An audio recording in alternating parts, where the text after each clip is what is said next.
জয় মা তারা, জয় গুরু বামদেব। আপনারা যারা মা তারার ভক্ত অপেক্ষা করে আছেন তো আগামী 10ই সেপ্টেম্বর কৌশিকী অমাবস্যা। শুধু আপনারা নন, যারা তন্ত্র সাধনার সাথে যুক্ত আছেন তারাও প্রত্যেকে অপেক্ষা করে আছেন এই অত্যন্ত পবিত্র তিথি কৌশিকী অমাবস্যার জন্য। কেন জানেন? কি মাহাত্ম্য এই কৌশিকী অমাবস্যার, সেটাই আজকে জানতে পারবেন ভিডিওর মাধ্যম দিয়ে। এবং তার সাথে সাথে জানতে পারবেন এই তারাপীঠের পবিত্র ভূমিতে অবস্থিত তারাপীঠ সর্বমঙ্গল আশ্রম, তারাপীঠ সর্বমঙ্গল আশ্রম থেকে কি কি উদ্যোগ নেওয়া হয়েছে আপনাদের জন্য। কারণ মাতা সর্বমঙ্গলাও এই পবিত্র তিথিতে তারাপীঠ সর্বমঙ্গলা আশ্রমে প্রতিষ্ঠিত হয়েছিলেন। আমাদেরও অনেক কর্মযোগ্য এই দিনটিতে আছে, তাই আপনাদেরকে সমস্ত কিছু নিয়ে আজকে জানাবো। তবে তার আগে আপনারা প্রত্যেকে পারলে চ্যানেলটিকে সাবস্ক্রাইব বা ফলো করে রেখে দেবেন। বিভিন্ন রকম আধ্যাত্মিক পরামর্শ, তন্ত্র জ্যোতিষ সম্পর্কিত আলোচনা এই চ্যানেলের মাধ্যম দিয়ে করা হয়, যেগুলি আপনাদের সবসময় উপকারে আসবে, কোনোদিন কোনো ক্ষতি করবে না। আর যারা ভিডিওটি দেখছেন প্রত্যেকের কাছে অনুরোধ করব, পারলে ভিডিওটিকে লাইক দিন এবং প্রত্যেকে ভিডিওটিকে শেয়ার করে দিন, যাতে প্রত্যেকটি মানুষের কাছে এই ভিডিওটি পৌঁছে যায়, তারাও যাতে জানতে পারে এই কৌশিকী অমাবস্যার গুরুত্ব বা মাহাত্ম্যটা কি। আর আজকের কমেন্টে একটা কাজ ভুল করবেন না, প্রত্যেকে একবার করে লিখবেন জয় মা তারা। মা তারার আশীর্বাদ প্রাপ্তি হবে আপনার। আসুন জেনে নিন কৌশিকী অমাবস্যায় আপনারাও কেন অপেক্ষা করে আছেন, আমরাও কেন অপেক্ষা করে আছি। এই কৌশিকী অমাবস্যা একটা আলাদা গুরুত্ব হলো, এই কৌশিকী অমাবস্যার তিথিতেই একটা নির্দিষ্ট টাইম আছে, যে টাইমটায় স্বর্গ এবং মর্তের দ্বার খুলে যায়। সেই টাইমটা যদি ধরা যায়, সেই টাইমে যা যা কাজ করা হয় সেই কাজ সিদ্ধ হতে বাধ্য।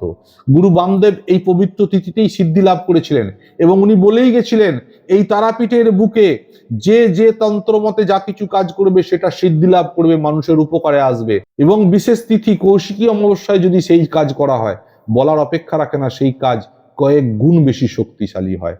পৌরাণিক একটি কাহিনী আছে, শুম্ভ নিশুম্ভর অত্যাচারে গোটা পৃথিবী সন্ত্রস্ত হয়ে পড়েছিল, অতৃষ্ট হয়ে পড়েছিল। তারা যেন পণ করে বসেছিল মানব জাতিকে শেষ করে দিয়ে এই পৃথিবী জুড়ে রাজ করবে শুধুমাত্র অসুররা। এই অবস্থায় সমস্ত দেবতাকুল মাতা পার্বতীর কাছে দরবার করেছিলেন, হে মাতো, আপনি রক্ষা করুন গোটা পৃথিবীর মানব জাতিকে। কারণ শুম্ভ নিশুম্ভ পণ করে বসে আছে, তাদের অত্যাচারে সমস্ত মানব জাতিকে ধ্বংস করে দিয়ে সেখানে রাক্ষসকুলকে বিরাজ করাবে।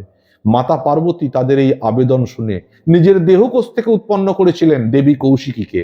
এই দেবী কৌশিকী পৃথিবীতে আবির্ভূত হয়েছিলেন এই পবিত্র তিথি কৌশিকী অমাবস্যা তিথিতে, এবং তিনি যুদ্ধে পরাস্ত করেছিলেন শুম্ভ নিশুম্ভকে, তাদেরকে বধ করেছিলেন, অশুভ শক্তির বিনাশ ঘটিয়েছিলেন শুভ শক্তিকে বাঁচানোর জন্য, এই মানব জাতিকে বাঁচানোর জন্য। তাই এই পবিত্র তিথিটিকে আমরাও চয়েস করি, আপনারাও পছন্দ করেন। তার কারণ হলো যে কোনো রকম অশুভতার বিনাশের জন্য, শুভ শক্তির উদয় ঘটানোর জন্য। যারা দুর্ভাগ্যের শিকার হচ্ছেন তাদের দুর্ভাগ্যের বিনাশ হবে, সৌভাগ্যের উদয় হবে। যারা বিভিন্ন রোগ জ্বালায় পড়ে আছেন তাদের রোগের নিরাময় হবে, আপনি সুস্থ থাকবেন। যারা অর্থনৈতিক সংকটের মধ্যে পড়ে আছেন তাদের অর্থনৈতিক সংকট কাটবে, অর্থনৈতিক সুদিন ফিরে পাবেন। যারা শত্রুর অতুষ্টতায় পড়ে আছেন, শত্রুর দ্বারা জ্বলে যাচ্ছেন, তাদের শত্রুর বিনাশ হবে, নিজের জয় হবে। যে কোনো রকম তন্ত্রক্রিয়া, যে কোনো রকম কবচ তৈরি সব থেকে উপযুক্ত দিন সারা বৎসরের মধ্যে এই কৌশিকী অমাবস্যা। এবং এই তারাপীঠ সর্বমঙ্গলা আশ্রমেও মা সর্বমঙ্গলা এই দিনেই আবির্ভূত হয়েছিলেন, তার প্রতিষ্ঠা লাভ হয়েছিল।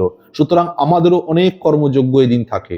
আমরা কি করি, প্রত্যেকটি মানুষকে বলে থাকি যদি কোনো কাজ করাতেই হয়, তন্ত্র মতে কোনো কাজ করাতে হয়, এই দিনটিকে চয়েস করুন।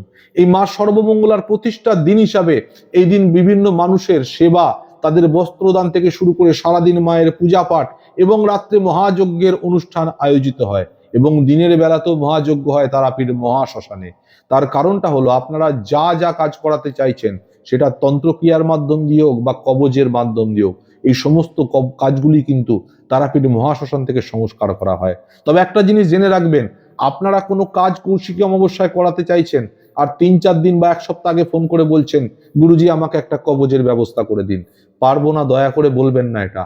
কারণ যে কোনো কবজ এই তারাপীঠ সর্বমঙ্গলা আশ্রম থেকে অন্তত আগে থাকতে অর্ডার নেওয়া হয়। ওই 2 দিন আগে অর্ডার করে রেডিমেড কোনো কবজ আপনার হাতে তুলে দিলাম, সে কবজের নিশ্চিতভাবে কোনো কাজ হবে না। আমরা কোনো কবজ অর্ডার নিই সময় থাকতে, কারণ সেই কবজে বিভিন্ন কবজের বিভিন্ন রকম জপ সংখ্যা থাকে। 54,000 বার, 1,08,000 বার এই জপ সংখ্যা সম্পন্ন না করে আমরা কবজ সংস্কার করি না। আগে থাকতে কবজের অর্ডার নিয়ে সেই কবজকে জাগাতে হয়, কবচকে জাগিয়ে শুধুমাত্র সংস্কারটুকু করা হয় তারাপীঠে মহাশ্মশানে বসে এই কৌশিকী অমাবস্যা রাত্রিতে। সুতরাং আপনারা মহামৃত্যুঞ্জয় কবচ, নবগ্রহ কবচ, বগলামুখী প্রত্যাঙ্গিরা কবচ, নীল সরস্বতী কবচ, তারা কবচ, দক্ষিণাকালী কবচ, ধনদা কবচ, বালগোপাল কবচ, প্রজাপতি কবচ, নীল সরস্বতী কবচ, যে কোনো কবচ তৈরি করতে চান না কেন এখন থাকতে যোগাযোগ করে আপনার অর্ডার কনফার্ম করুন এবং এই কৌশিকী অমাবস্যা তিথিতে সেটা সংস্কার করে তারপরেই আপনাদের কাছে সেটা পৌঁছে দেওয়া হবে। আসুন, বিলম্ব করবেন না। আর যারা প্রত্যেকে তারাপীঠে আসছেন কৌশিকী অমাবস্যায় তাদেরকে জানাই তারাপীঠে সাদর আমন্ত্রণ। আসুন, মা তারার আশীর্বাদ গ্রহণ করুন। প্রত্যেকে পারলে সেদিন তারাপীঠের ভূমি থেকে একটি মাটি স্পর্শ করে নিজের মাথায় রাখবেন, মায়ের আশীর্বাদ গ্রহণ করবেন। আজকের ভিডিওর আলোচনা এখানেই আপাতত শেষ করলাম। তারাপীঠের মাহাত্ম্য নিয়ে আরো অনেক আলোচনা আসছে, আপনারা চ্যানেলটিকে সাবস্ক্রাইব করে রাখবেন, সবাই দেখতে পাবেন। সবাই মিলে যাবার আগে একবার বলে যান, জয় মা তারা, জয় গুরু বামদেব।